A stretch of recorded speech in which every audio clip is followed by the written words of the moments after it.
Hey, what's up, everybody? True Boxing here. Thank you for coming back to Get Hit with the Truth. So today we're continuing the annual True Boxing top 10s, as we are going to look at my number 3 lightweight in the world right now at 135 pounds, the reigning undefeated WBC lightweight champion, Shakur Stevenson. Now, before we get into that, if you could smash the like button, leave a comment, or subscribe to the channel, I really do appreciate any and all support that I can get as I continue to build my channel here. So Stevenson entered the year at number 3, but he was coming off, he was being highly criticized as he was coming off of a lackluster performance in capturing the WBC title, as he became a 3-division world champion in November of 23 when he defeated Edwin De Los Santos in an ugly ass fight. It was absolutely terrible. Might have been the worst fight I've ever seen. No action, no aggressiveness. Nobody really was going for it in that fight. Stevenson walked away with the title, but a lot of criticism hanging over his head. He cited an injury. He stayed out of action until July, when he took on Artem Hartunian, and a lot of people weren't happy about that.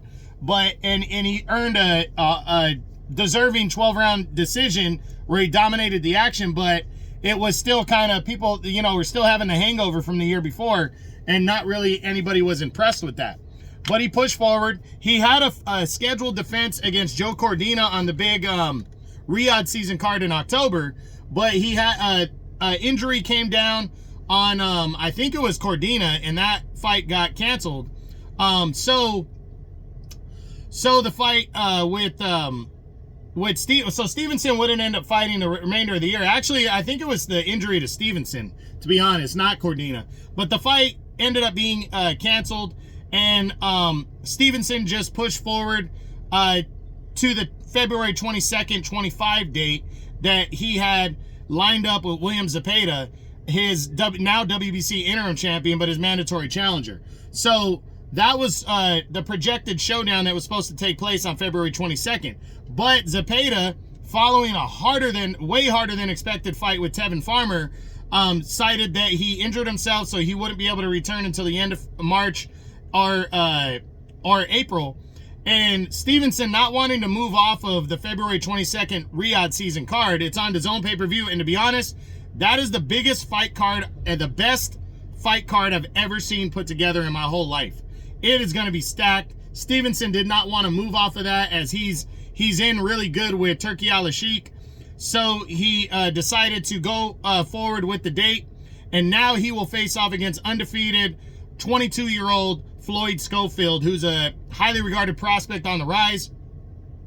Stevenson comes in the heavy favorite into this one, and he has the projected showdown with William Zepeda later on in the year.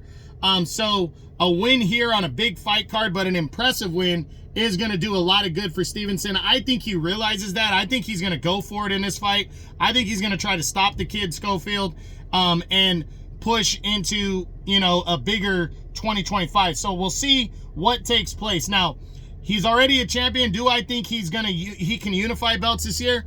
I think he can. I think with the backing of Turki Al-Sheikh, I don't think Tank Davis is going to want to fight him, obviously, but I think one of the other champs, whoever comes out of the clear in the IBF, if it's Lomachenko, or if Lomachenko gives up the belt and it's Raymond Murataya, or somebody in the IBF, you know, Zaur Abdullayev, or in the WBO, especially Keyshawn Davis or Dennis Barianchik, I think they might want to unify belts before the end of the year. So Shakur Stevenson, he needs a good, solid victory, but he's got the right backing right now to land a big fight, possibly unification in 2025. He's 27. He's at a very good, still very young age, 22-0, 10 knockouts. So we'll see what 2025 produces for the reigning and undefeated WBC lightweight champion and overall 3-division world champion.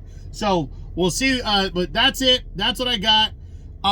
My True Boxing annual top 10s continue, as this was on my number 3 lightweight in the world right now, the undefeated reigning WBC lightweight champion, Shakur Stevenson. I hope you enjoyed the video. If you did, smash the like button, leave a comment, or subscribe to the channel. I appreciate any and all support. This is True Boxing. You've been hit with the truth.